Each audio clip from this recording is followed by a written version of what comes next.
without wasting any time, I'm going to hand over to the Honorable Minister of Health, Dr. Phaahla, to officially kickstart this media briefing. Over to you, Minister. Thank you very much. Thank you very much, Mr. Mohale. Good morning to our panelists. I'm sure Deputy Minister is on now, to the DG, Dr. Crisp as well, and our colleagues from the NICD, Dr. Michelle Kurum and Dr. Jacqueline Weyers. And good morning to members of the media, and morning to all South Africans. We are meeting today almost 2 months after we lifted all the restrictions relating to COVID-19. But I'm also at the same time quite happy that we have nevertheless been keeping in touch with the public in terms of a number of developments in the health sector. This morning we'll focus on three matters. Firstly, the situation with the outbreak of monkeypox, and then we'll deal very briefly update in terms of where we are with the COVID-19 pandemic, and lastly, just some few highlights from a conference which some of us at a delegation of South Africa attended at the International AIDS Conference in Montreal, Canada. Regarding where we are with the monkeypox outbreak, on the 23rd of July, 2022, the World Health Organization DG, Dr. Tedros, declared the current monkeypox outbreak as a public health emergency of international concern. Now, although monkeypox is less contagious than the smallpox and COVID-19, and all of us, smallpox has been eradicated in South Africa many years, almost 40 years ago, and many parts of the world. We're all familiar with the COVID pandemic, but the monkeypox causes less severe illness. The current rising numbers of positive cases has become a cause of concern, and therefore we cannot ignore it. I'm saying this because on Wednesday this week, on the 17th of August, we got a report from the NICD, NHLS, that we've had our fifth, number 5, positive case of monkeypox, which was a 28-year-old male from Johannesburg, Gauteng, with a travel history of Europe, Netherlands, and also it looks like it might have touched in Spain as well. The case was confirmed through a private laboratory, and samples were also sent to the NICD for sequencing. Now, this means that, as I said, we have recorded 5 positive cases between June 22 to the 17th of August, just 2 days ago. But there is no link at this stage, as the link has not been established with all these cases. But the team is still trying to check whether the last 2, the number 4 and 5, might have a link, because both had traveled to Europe, and it looks like to Spain, amongst other countries. We know that Spain has already recorded more than 5,000 positive cases and 2 deaths. Now, case 1 was recorded on the 22nd of June from a 30-year-old male residing in Johannesburg in the Gauteng province with no recent travel history, but who had presented with symptoms of monkeypox, and when tested, it was confirmed that it was monkeypox. The second case was recorded on the 28th of June from a 32-year-old male residing in the Western Cape province. Again, here, there was no recent travel history, but presented with symptoms, and when the laboratory test was done, it was confirmed. Now, in as far as the third case is concerned, was recorded on the 10th of July from a 42-year-old male tourist from Switzerland visiting Limpopo province, also displaying the symptoms, and when the test was done, he was found to be positive. The tourist has recovered and has subsequently left for his home country. Now, the fourth case was recorded on the 14th of August from a 28-year-old male in the Western Cape. I've already referred to the similarity with the 5th case, who had recently traveled to Spain and presented with symptoms suggestive of monkeypox. The test confirmed positivity. Now, I need to mention that that's far. I've already mentioned about the tourist who has already returned back. All the 3 other cases have been mild and recovered, and also the 5th one, as far as we are aware at this stage, is very mild symptoms, but confirmed by laboratory. So, well, the World Health Organization has not recommended any travel restrictions, but it is important that people who are traveling should exercise maximum caution. Now, in terms of there's a lot of questions just in terms of how the monkeypox is transmitted. It does involve person-to-person transmission, close contact, or infected materials from contaminated by an infected person. Although the data just shows that most of the cases have been some form of sexual contact, sexual partners, but it can transmit to anybody as a result of close contact with somebody who has been infected with the monkeypox virus. Now, in terms of the vaccination, there is currently no specific vaccine for monkeypox in our country. There are vaccines which have been confirmed in the world. There are 3 main vaccines worldwide for the prevention of monkeypox. Quite some complicated scientific names, but there are 3 of them. One branded as Imavac in Europe, and the 3rd one is called LC16M8. Now, so these vaccines are available in the world, but at this stage, we don't have any of this registered in South Africa. So monkeypox is a similar virus to smallpox. And South Africa has stopped smallpox vaccinations around 1982. As I've said, smallpox was eradicated more than 40 years ago, when the global vaccination campaign came to an end due to successful eradication of smallpox. Since then, there have been no smallpox vaccines offered to the general population, and smallpox vaccines have not been included in our expanded program on immunization in South Africa.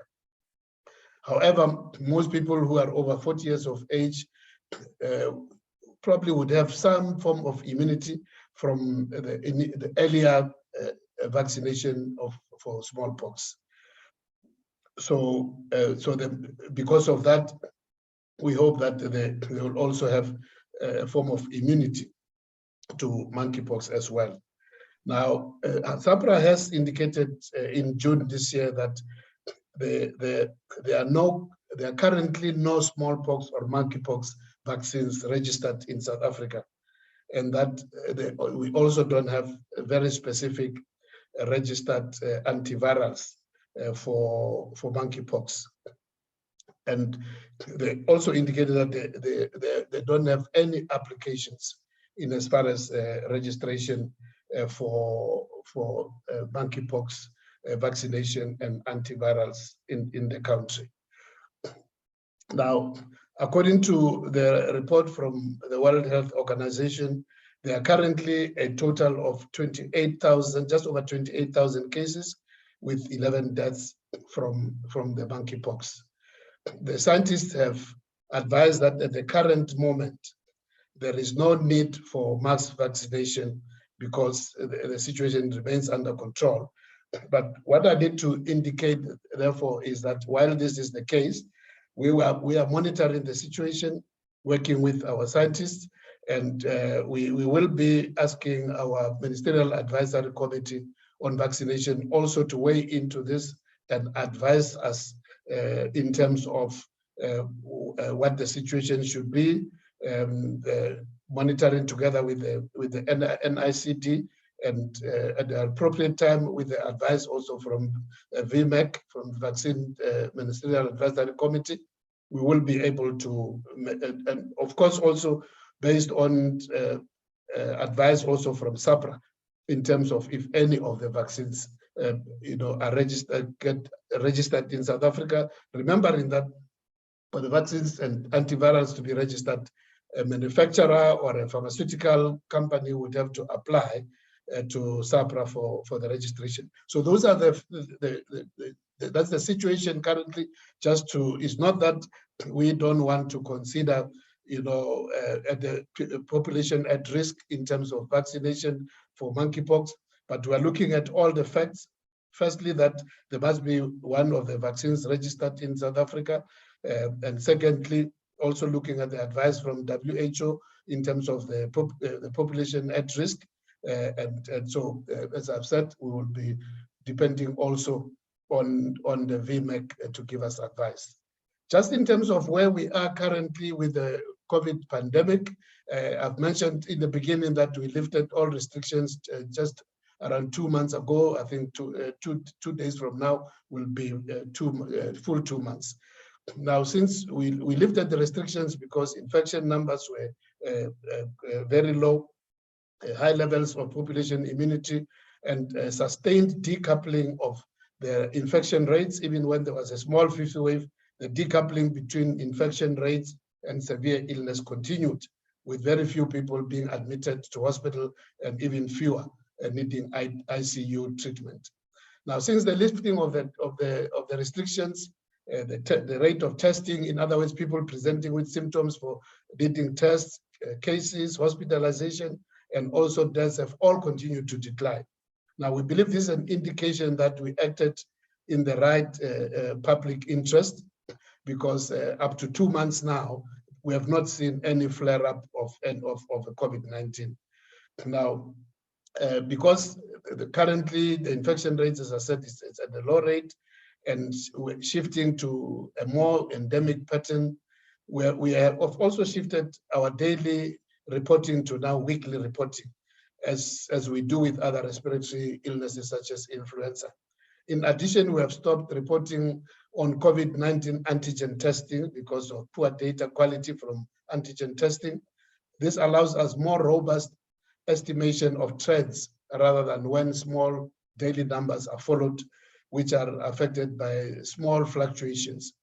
So but on a national level, I want to assure South Africans that we are continuing to monitor working with our National Institute of Communicable Diseases. The NSID is still continue on the surveillance and gives us surveillance reports. The ongoing monitoring of genomic data is also managed by our network of genomic surveillance, and this includes monitoring of the emergence of variants and lineages from tested patients and wastewater. Now, in the last few months, there have been some identification of some different variants, but what is comforting is that none of this have proven to be much of significance, and the pattern has not changed. So the two subvariants, which is a BA4 and BA5, are still the dominant ones in South Africa, as we see also from reports from various parts of the world that the BA4 and BA5 remain dominant. So at this stage, there hasn't been a variant of significance, of variant of concern, which in any part in South Africa and any part of the world. Some parts of the world have reported some indication of some severe illnesses as a result of the BA4 and BA5, but generally the pattern has remained the same in terms of high numbers, but reduced severity. As far as the vaccination is concerned, I just want to state again that vaccination has proven to be very effective, even in our country, as we have indicated, even when the BA4 and BA5 have been flaring up in various parts of the country. It has proven beyond any doubt that with vaccination, most of the people have had very mild illnesses. And at this stage, I can also say that I'm one of those who can attest because we did announce on the 19th July that I also tested positive, but it's very mild and only lasted for about 4 days. And as a result of that, one was able in the following week to be fully at work. The vaccination has been, struggling. On average, on a weekday, we see just around 11,000, 12,000, most of which are boosters. But we're very happy that there's still new takers of the vaccination. We would have still wished for a much more uptake because we still have the capacity. We know that some of the private vaccination sites have scaled down because of low uptake, but the public sector, vaccination sites are still, are now linked to our normal, health provision sites, our primary health centers, and also at hospitals. At the current moment, there hasn't been much movement in terms of doses administered, just over 37.3 million. We're pleased that our over 60 population has passed 70%. We remember that our aim was to cover 70% of the adult population. We're happy that the over 60s are standing at 71.4% of vaccination. Our vaccination ministerial advisory committee is now considering vaccination of children.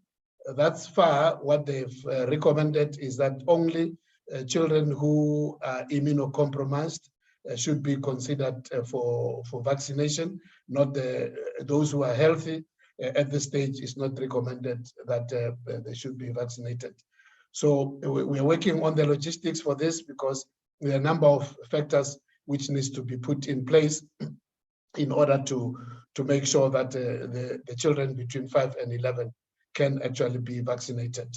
Let me touch briefly, again, just to emphasize that we want to again encourage South Africans to be vaccinated against COVID, because even though the infection rates are low, severity is low, we don't know what variants will be coming, and it has shown that even with variants, the vaccination is still very effective. Just very briefly on the adverse effects of vaccination, we reported through, and SAPRA did report that there's a confirmed case of a patient who succumbed to Guillain-Barré syndrome, which has been positively linked to vaccination of the Janssen vaccine. Now, this is a very rare but severe event that is associated with administration of various vaccines and medicines. It can also be triggered by the COVID-19 infection itself. But in this case, it has been positively associated with the Janssen vaccine. This is a rare condition, as I've indicated, which leads to paralysis, which can also lead to need for ventilation, which was the case in this particular case. The patient was admitted to hospital, ICU, but unfortunately succumbed to the Guillain-Barré syndrome. Now, the investigations are still continuing to look at other reported cases of severe adverse effects, and the team which is working on this, which reports to SAPRA, will indicate if there are any other situations where such severe effect of vaccination have resulted in severe disability. Now, we'll remember that we did establish the no-fault compensation scheme. So in a case where this causality is established between a severe illness, including death, we have now the full panel, which is looking at all these reports to adjudicate cases which are being referred to the NISEC, which is the team of experts which is looking at all these reports. There are currently 75 cases which have been referred from the NISEC, which will be considered by the adjudication panel, and where causality is confirmed and adverse effects has led to a certain form of disability or severe illness, the no-fault compensation scheme will then kick in.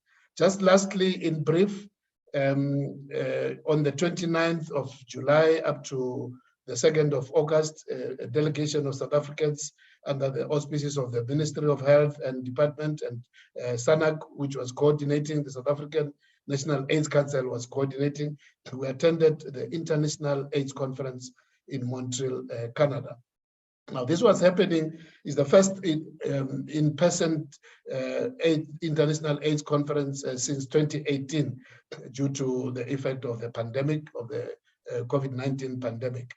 Now, so thousands of representatives from governments, from civil society, scientists, researchers, all assembled in Montreal to look at the number of issues in relation to the management and the control of AIDS, HIV. We know that through the United Nations and through UNAIDS, all of us, members of the UN and WHO, have committed to the eradication of AIDS as a public health threat by 2030. And a number of milestones which we have agreed upon, first of which is the 1990, which says that we must have all countries by 2020. So many of us have already missed this because of the COVID, that in all our countries, 90% of people living with HIV must know their status. 90% of those who know their status must be treated, must be on treatment, and 90% of those on treatment must be virally suppressed. The next target is the 95-95 by 2025. So this conference was looking at this again to see where we are, where the world is in terms of this, and also looking at various interventions. The theme of the conference was that we must recommit, but also we must follow the science. So a number of scientific developments were also on display and reported. Amongst the things which were really countries were urged to do was, amongst others, to implement the pre-exposure prophylaxis for HIV, especially for the population at risk, such as sex workers, but also in terms of young girls and adolescents, those at risk. But also, and there was also a call by a number of participants to also look at new scientific methods, such as the pivarin ring, but also to look at the long-term injectables, which can also be able to make sure that we can have a better control. So on the one side, we're looking at the biomedical side, that all of us must look at the science, but also a number of scientists, including our own scientists. Professor Glenda Gray was one of the presenters who presented also the progress which is being made in as far as vaccination for HIV and AIDS. Let me leave it there, facilitator, so that our team can also, of experts, can also add on some of these matters. Thank you very much. Thanks, Honorable Minister, for that comprehensive update as far as COVID, monkeypox, and all other health issues is concerned. At this point in time, I'm going to call upon our scientist, Dr. Michelle Krum from the NICD, to provide us with the epidemiological report as far as monkeypox and COVID-19 are concerned. Over to you, Doc.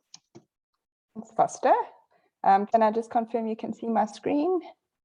Yes, it's visible. Thanks. So good morning, everyone. Honourable Minister, Deputy Minister, colleagues, and members of the media and public.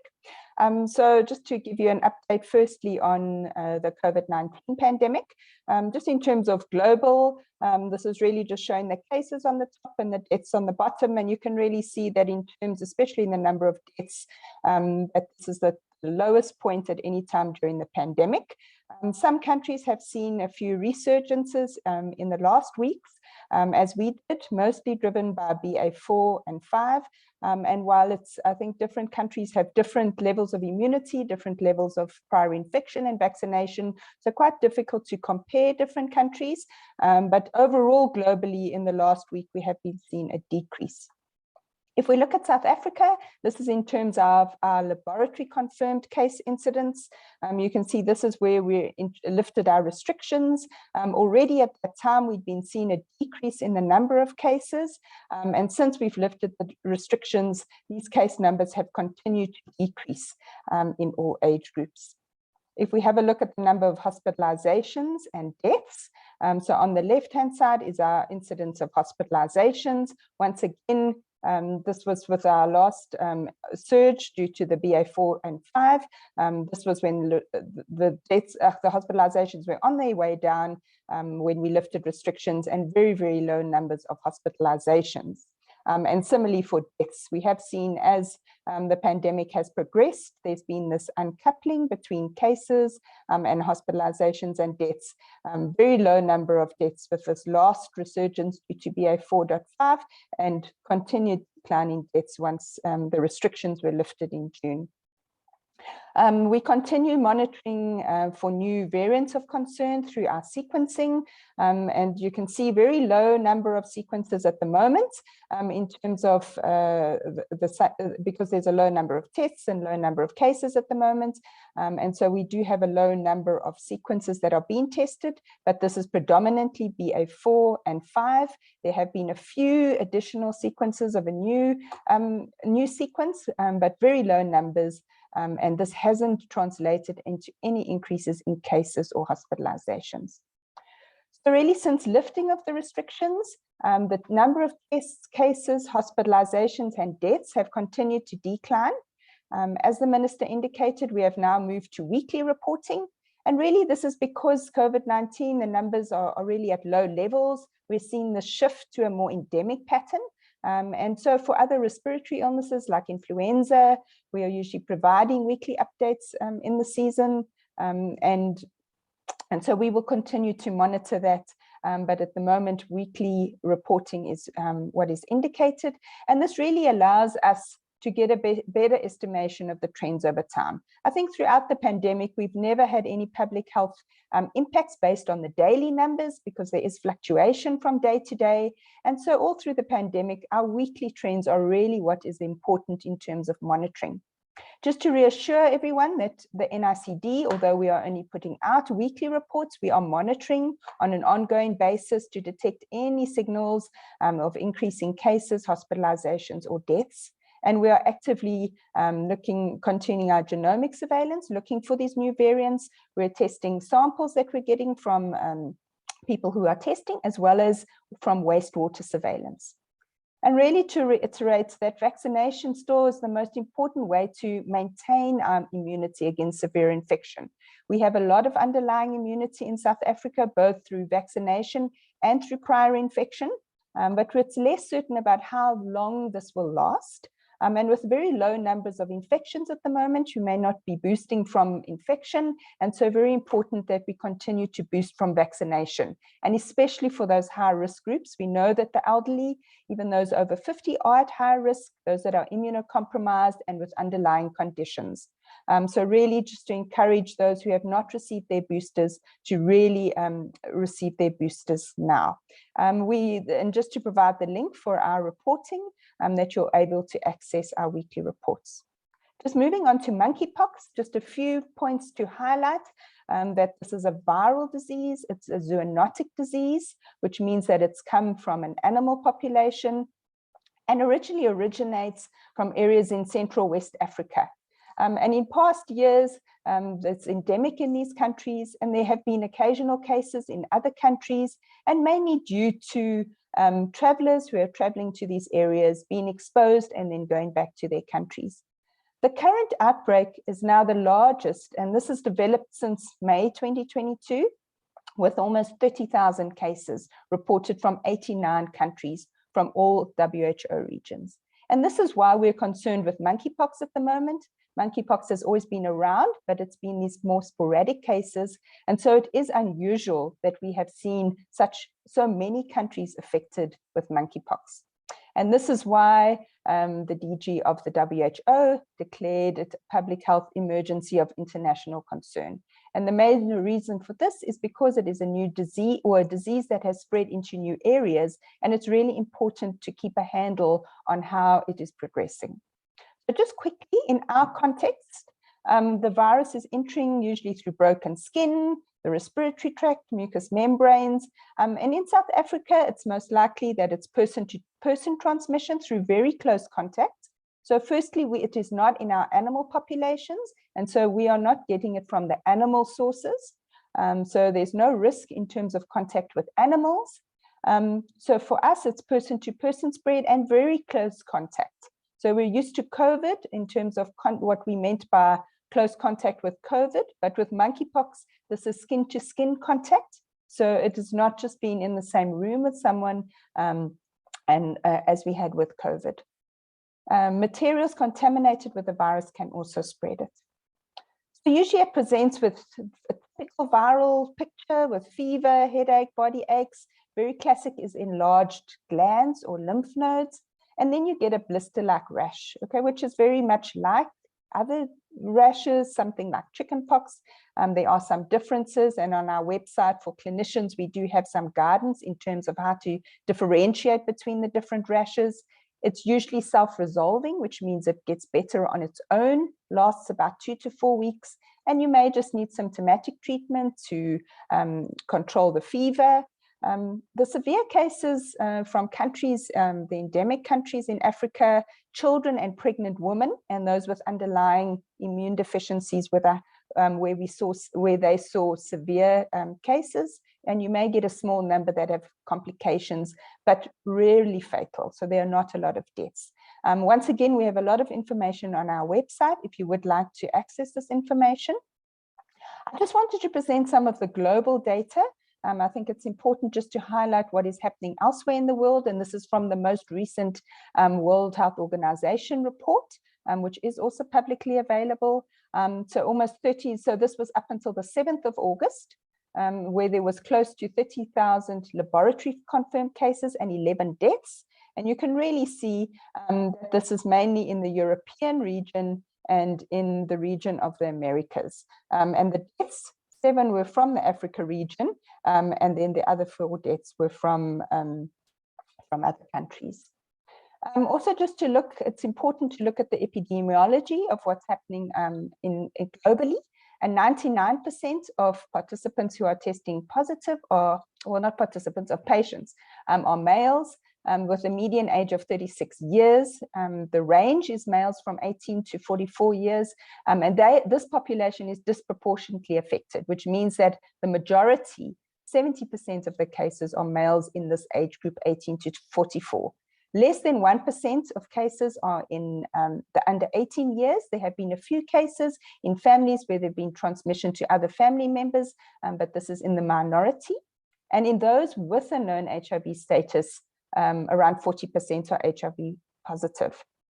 There have been some cases in healthcare workers, 344 cases, but most of these are actually being infected in the community rather than in the health system. And there's only been 1 health-associated infection.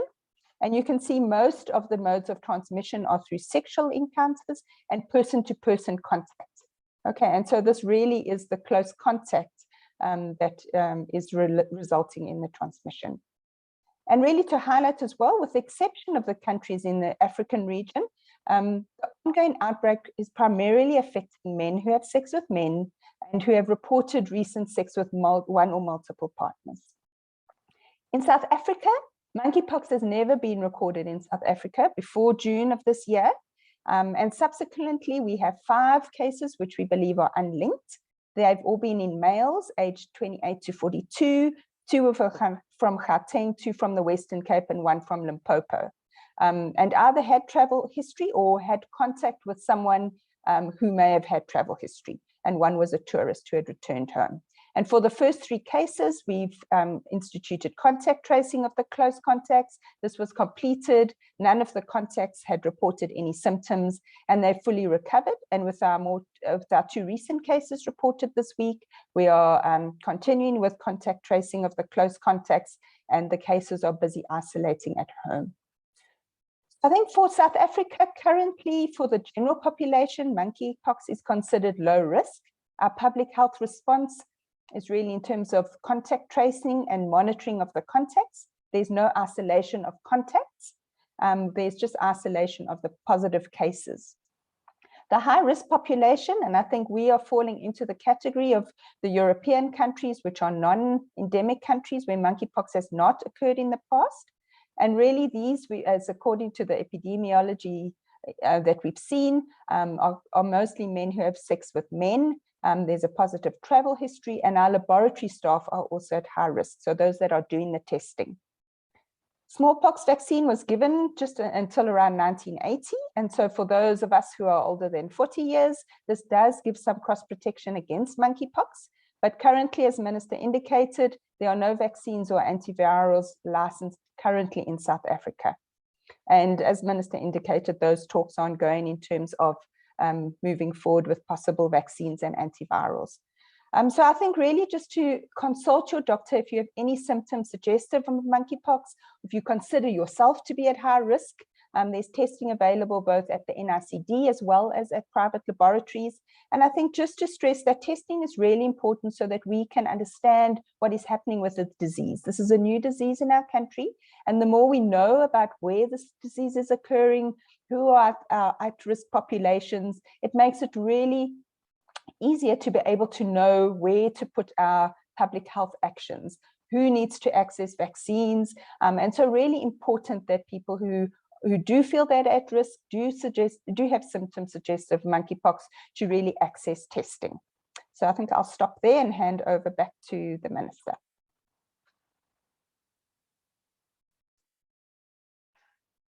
Thanks, Dr. Michelle Groom, for that comprehensive epidemiological report. I'm not sure, before I take the media interviews, questions, any comments, inputs from the team, from NICD and the department, Dr. Chris, Dr. Jacqueline West, any comment, input from the team? Good morning, everyone. No, I'm ready to answer questions at this stage. Thank you. Okay. Thank you, Foster. Nothing more from me. I'll also be happy to answer questions. Thanks. Okay. Thanks very much, Minister. Thanks very much to Dr. Groom. So far, we've got very few questions that I'm going to quickly go through. Let me do like this. The first batch of questions reads as follows. The first question is directed to Minister of Health from Christian from Network 24, which reads as follows. What would the Minister of Health advise men who are having sex with men in relation to monkeypox?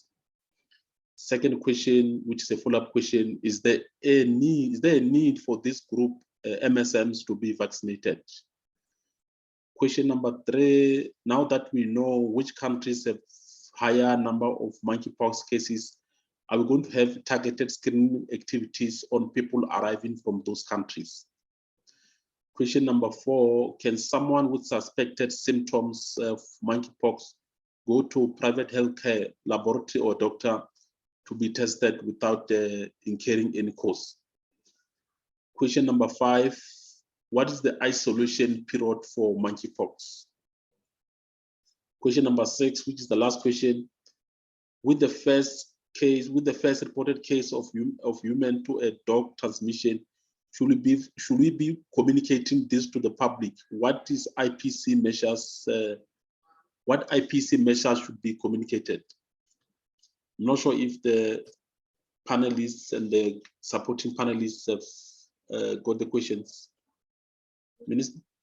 Was that last one? Just repeat the last one. Number 6.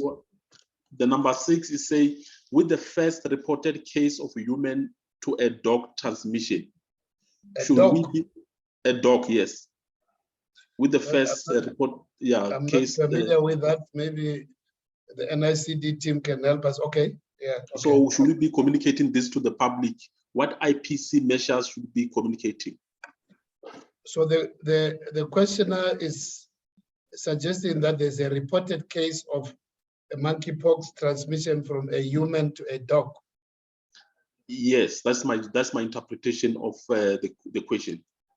I'm not okay. I think we leave that to our team. Okay, let me just deal with the first one and the follow-up to that, but I'll also ask other colleagues they can come in and add on to that.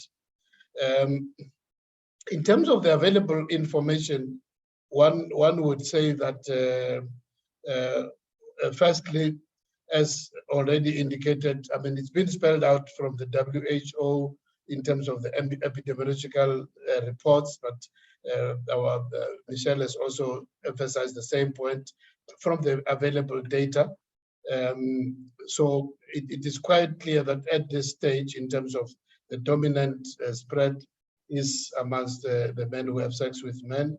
So it just means that in terms of that community, there has to be utmost vigilance in terms of any symptoms, the symptoms which have been stated by Dr. Michelle Groom, the fever, rash, lymph nodes, all those, symptoms and signs which have been spelled out. It means absolute vigilance in terms of that population community. But also at this stage, we can see in our country that the numbers are still low and the trend is associated with traveling. So it's again, I think, just to say that within that community, as people travel, especially to the Americas and Europe, because that's where that's far the spread has been. Our colleagues in that community should be absolutely vigilant when they do travel, when they do interact with people who come from those countries where the numbers are quite high. Now, the second follow-up is whether there is a need that, especially in this group, for vaccination. Well, it's something which, as I've said in my introductory remarks, that we're looking at in terms of the epidemiological evolution. It is worrying that in the last, in this last few days, we had a case on the 17th, preceded by one on the 14th. So in a period of 3 days, we had a positive case confirmed. So that is suggesting that we may have to, we may be getting a situation where the frequency is much more increased.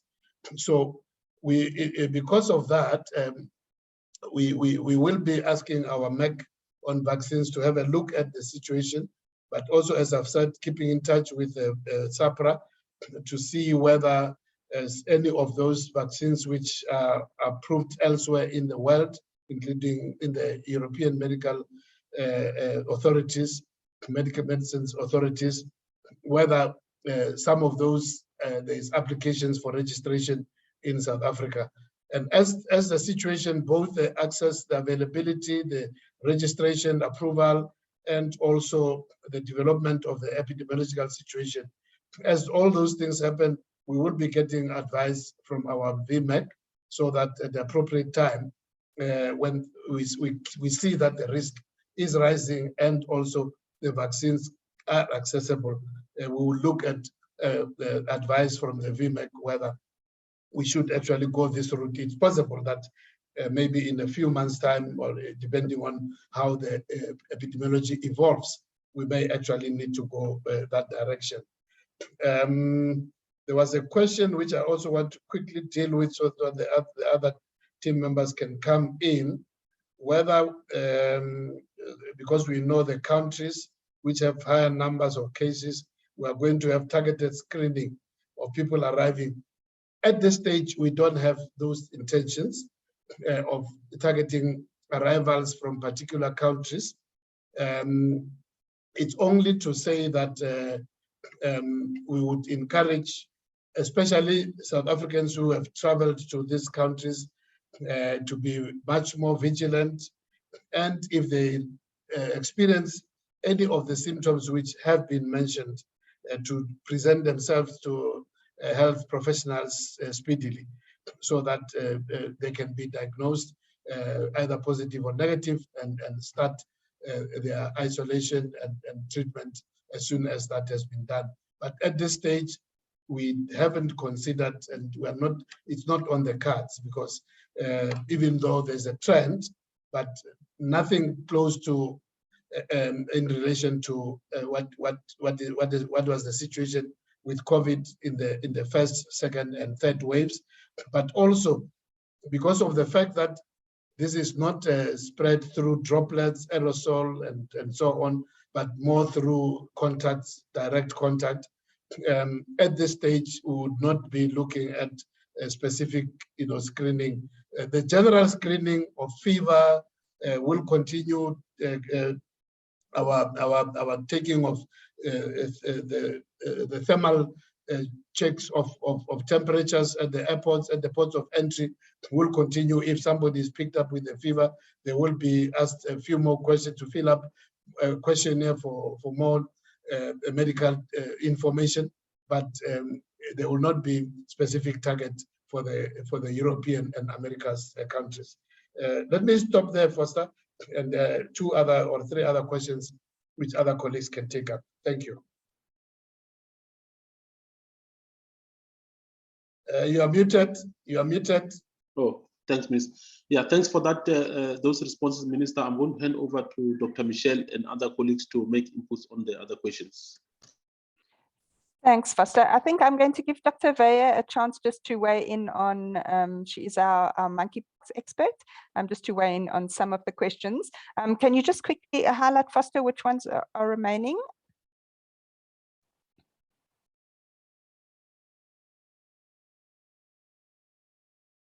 Well, there's a question about can someone with symptoms go to a private health practitioner? What is the isolation period? That's the next one. And the last one is the one which I said I have not heard of, transmission from human to a dog. Yeah, those are the 3. Okay, perfect. Yes, that's so correct. I'll start with those and then Jackie can jump in. So just in terms of the isolation period, so this is usually 6 to 13 days with a range of 5 to 21. And so that's why in terms of isolation, we would recommend that for people who are infected to isolate for 21 days.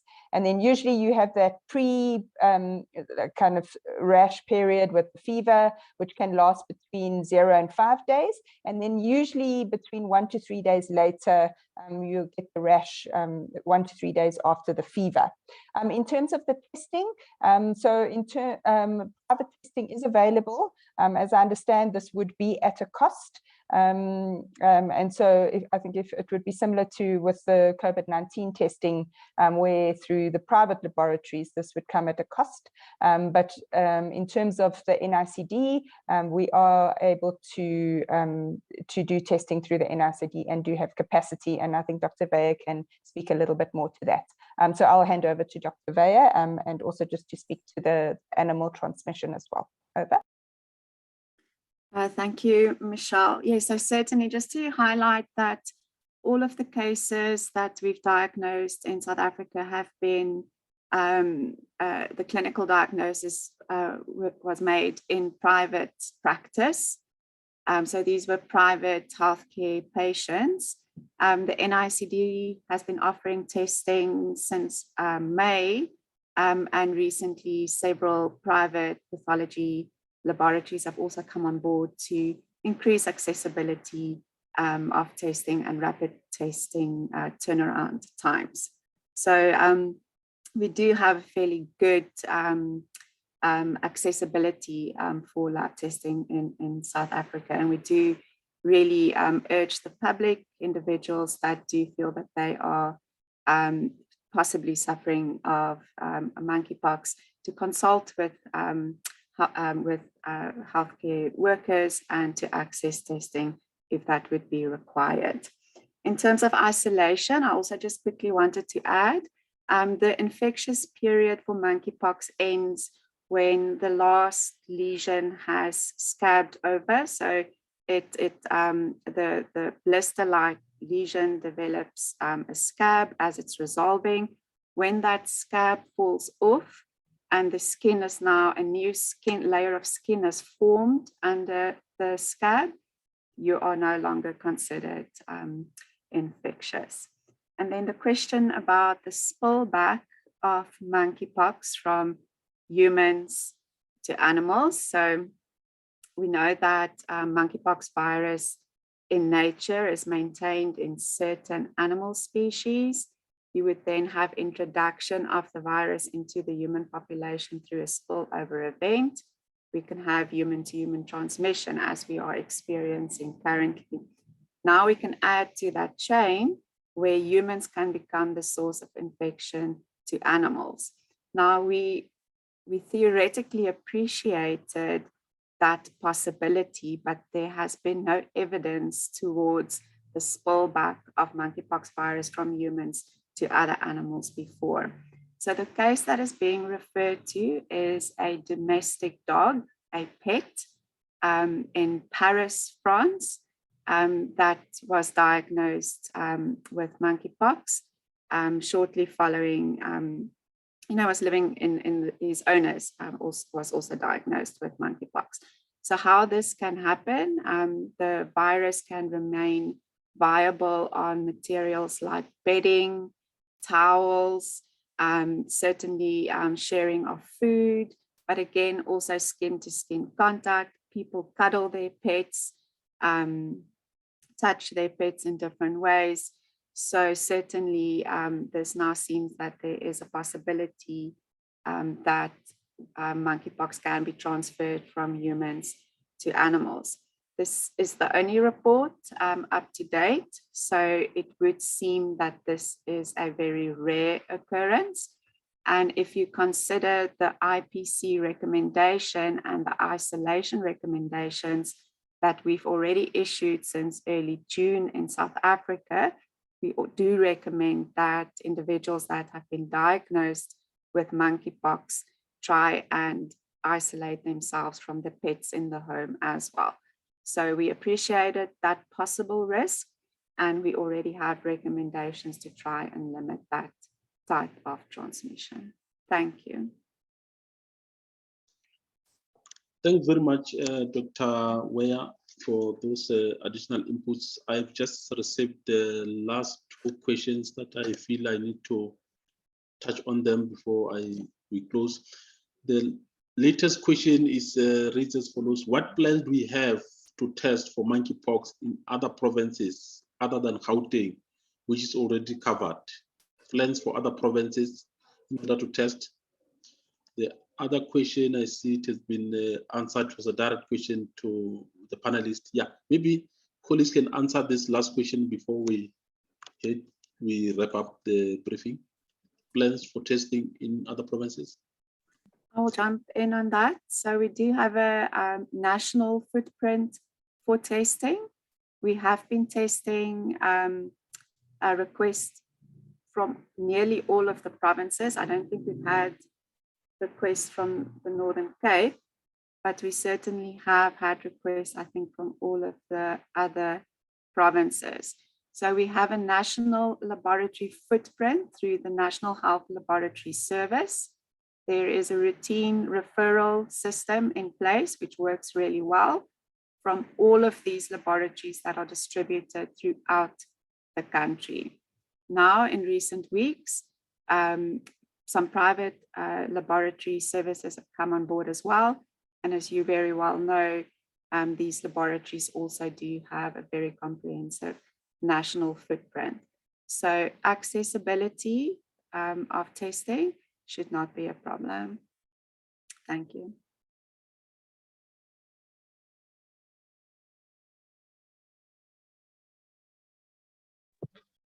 You are muted again, Foster. Technology. Thanks. Yeah, before I hand over to the Director General, Dr. Sandile Buthelezi, to do the closing remarks, I'm going to allow Minister Dr. Joe Butler to have the last bite. Over to you, Minister. Well, thank you very much. Just to thank all the panelists, but the DG will do that. I think my last shot is really just to emphasize again that In as far as the monkeypox, we're monitoring with all our partners, NICD, and we do everything to monitor the evolution of the epidemiology in our country, and we'll keep the public informed. And when also being advised by experts, and as and when it's necessary in terms of vaccination of the population at risk, and when the vaccines are available, we'll be able to communicate that in conjunction with our regulatory authority. Lastly, just to say again, COVID is not over. Its impact is at a low rate. We're all enjoying our freedoms again, but let us remember that the risk is still high, and as already stated, especially those 50 and above, and also younger people who have not been vaccinated. The vaccines are still available and for our protection, because natural immunity is going to be waning going forward, and it's already waning.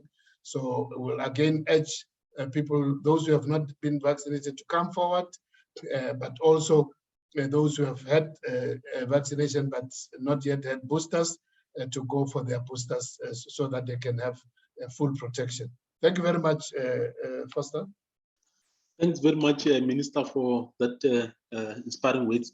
Now I'm going to hand over to the Director General of the Department of Health, Dr. Sandile Mtelezi, to do the closing remarks. Over to you, DG. Yes, no, thank you very much, Foster. A special word of thanks to our Minister for leading this briefing and ensuring that our public is always on board. Our esteemed panelists, our two colleagues from NICD, Dr. Kroom and Dr. Ware, Dr. Crisp, and other colleagues from the department.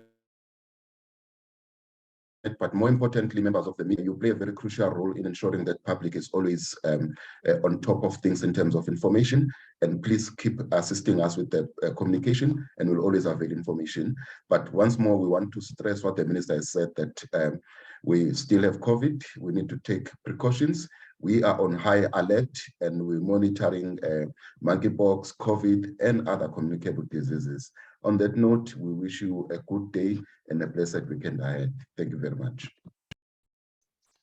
Thank you very much, Director General. On that note, I'm going to take this opportunity to thank all members of the media who have joined us and also continue to give us a time to raise awareness about this, the monkeypox, COVID-19, and other health issues. So we are going to continuously avail ourselves, avail the Minister, the Deputy Minister, the DG, and other experts in order to continuously remind our people about the dangers associated with these diseases. On that note, I'm going to declare this media briefing adjourned until next time.